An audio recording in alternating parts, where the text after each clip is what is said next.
নমস্কার প্রিয় দর্শকবৃন্দ, আজ আমরা আলোচনা করব এক অত্যন্ত গুরুত্বপূর্ণ এবং চিরন্তন প্রশ্ন নিয়ে। আমাদের হৃদয় যদি সত্যি ঈশ্বরের মন্দির হয়, তাহলে আমরা মূর্তি পূজা করি কেন? বন্ধুরা, হাজার হাজার বছর ধরে এই প্রশ্ন মানুষের মনে জেগে আসছে। অনেকেই বলেন, যখন ভগবান সর্বত্র বিরাজমান, আমাদের অন্তরে অবস্থান করছেন, তখন আবার মন্দিরে গিয়ে বা পাথরের মূর্তির সামনে দাঁড়িয়ে পূজা করার কী প্রয়োজন? আজকের এই আলোচনায় আমরা সহজ ভাষায় বোঝার চেষ্টা করব এর প্রকৃত রহস্য। শাস্ত্র বলে, ঈশ্বর সর্বভূতানাং হৃদ্দেশ্য অর্জুন তিষ্ঠতি। এই সংস্কৃত শ্লোকটি শ্রীমদ্ ভগবদ্গীতার 18তম অধ্যায়ের 61তম শ্লোক, যার অর্থ হল, হে অর্জুন, ঈশ্বর সমস্ত জীবের হৃদয়ে অবস্থান করেন। এই শ্লোকে ভগবান শ্রীকৃষ্ণ অর্জুনকে বলছেন যে তিনি প্রত্যেক জীবের অন্তরে আত্মা রূপে বিরাজ করেন, অর্থাৎ ভগবান প্রত্যেক জীবের হৃদয়ে অবস্থান করেন। তিনি সর্বত্র আছেন, এমনকি আমাদের অন্তরেও। তাই নিঃসন্দেহে সত্য যে আমাদের হৃদয়ই প্রকৃত মন্দির। কিন্তু প্রশ্ন হলো, তাহলে মূর্তি কেন? আকারবোধ ও একাগ্রতার প্রয়োজন আমাদের। আমরা মানুষ, আমাদের মন সবসময় চলমান, কখনো শান্ত নয়। যে ঈশ্বর নিরাকার, অনন্ত, সর্বব্যাপী, তাকে কল্পনা করা আমাদের সীমিত মনের জন্য কঠিন। তাই ভক্তিমার্গে একাগ্রতার জন্য আকার প্রয়োজন। যেমন একটি ছোট শিশু প্রথমে অক্ষর চিনতে শেখে ছবি দেখে। অক্ষর শেখানো হয় অমরুদ বা অশ্বত্থ গাছের ছবি দিয়ে। পরে সে বুঝতে পারে অক্ষরের প্রকৃত মানে। ঠিক তেমনই মূর্তি হলো ঈশ্বরের দৃশ্যমান প্রতীক, যা আমাদের মনকে একাগ্র করে, ভক্তিকে জাগিয়ে তোলে। অনেকে বলেন, মূর্তি তো শুধু পাথর বা ধাতু, ওতে ভগবান কি করে থাকেন?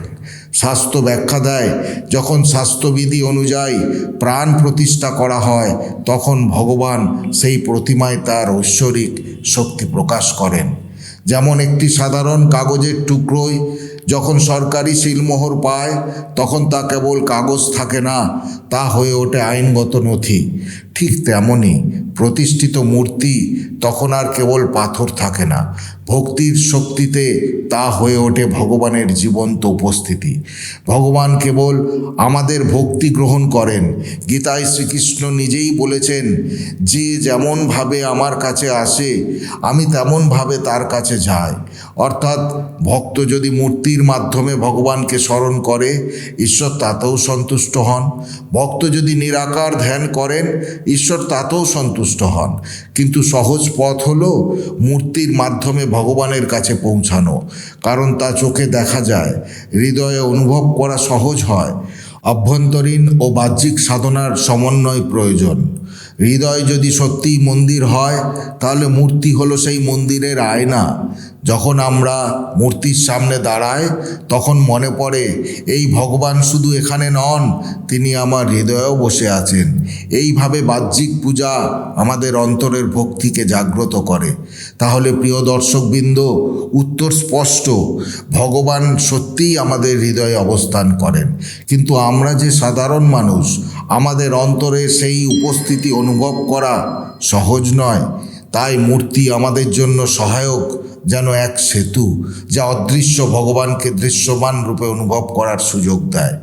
মূর্তি পূজা মানেই পাথর পূজা নয়, বরং মূর্তির মাধ্যমে হৃদয়ের অন্তর্লীন ভক্তিকে জাগিয়ে তোলা।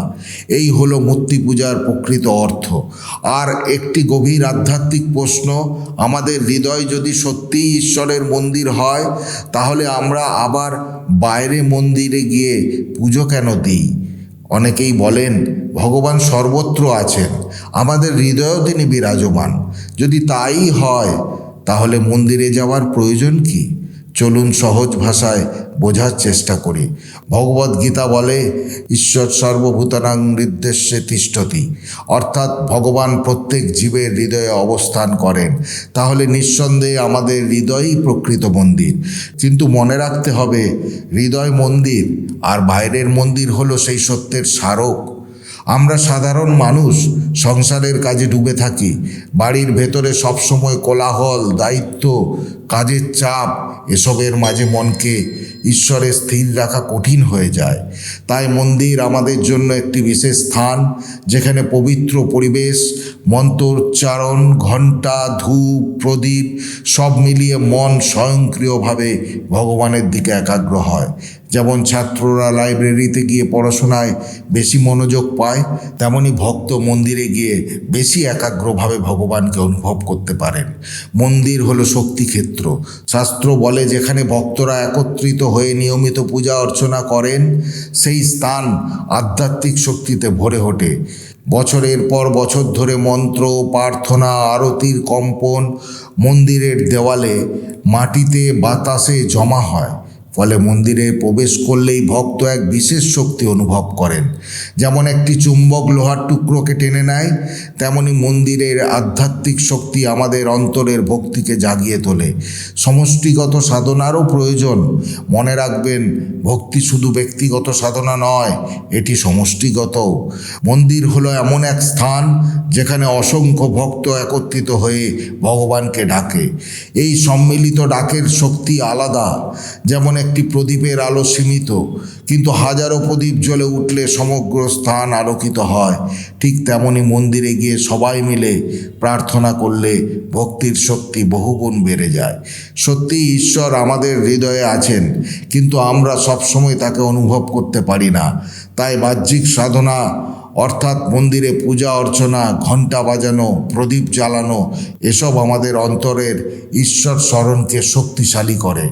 অর্থাৎ হৃদয়েই ভক্তি আর মন্দিরের সাধনা, এ দুটি মিলেই সম্পূর্ণ পূজা। তাহলে আমার প্রিয় দর্শকবৃন্দ, উত্তর পরিষ্কার, আমাদের হৃদয়ই সত্যি ভগবানের মন্দির। কিন্তু বাইরে মন্দিরে গিয়ে পুজো দেওয়া হলো সেই অন্তর্লীন সত্যকে জাগ্রত করার উপায়। মন্দির আমাদের স্মরণ করিয়ে দেয় যে ঈশ্বরকে আমরা বাইরে দেখছি, তিনি আমাদের অন্তরেও রয়েছেন। তাই মন্দির আর হৃদয়, এ দুটি একে অপরের পরিপূরক। মন্দিরে গিয়ে পূজা করা মানে শুধু রীতি পালন নয়, বরং অন্তরের ঈশ্বরকে জাগিয়ে তোলা। এবার আমরা আলোচনা করব একটি চিরন্তন প্রশ্ন নিয়ে। যদি সত্যিই আমাদের হৃদয় ভগবানের আসল মন্দির হয়, তাহলে মানুষ কেন বাইরে মন্দির তৈরি করে?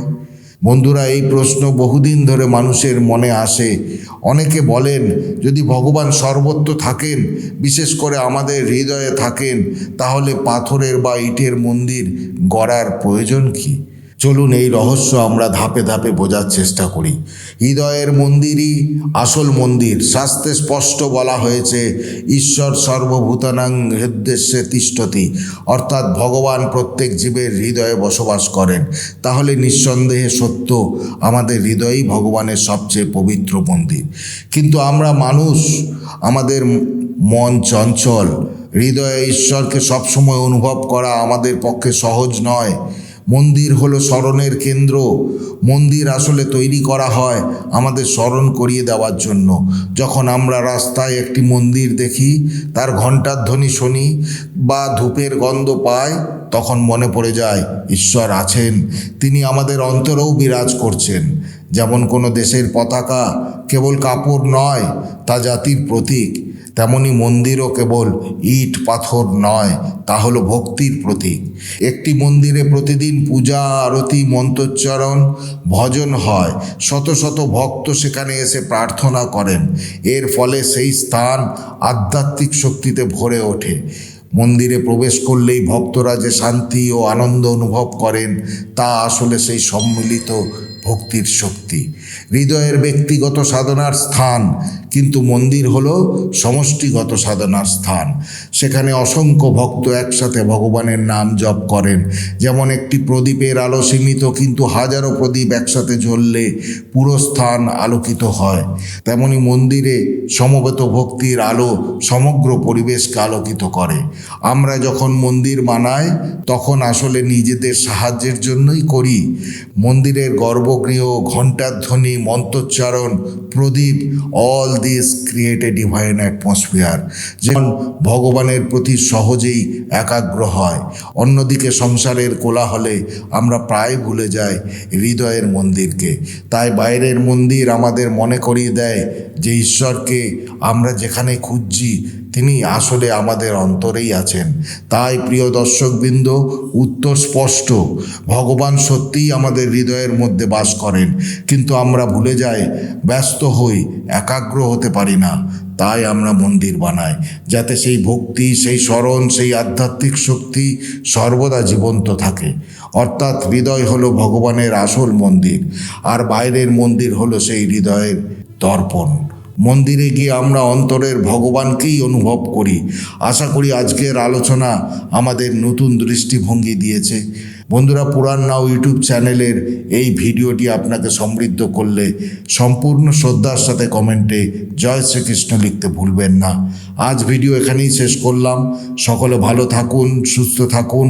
দেখা হবে পরের ভিডিওতে। জয় শ্রীকৃষ্ণ। রাধে রাধে।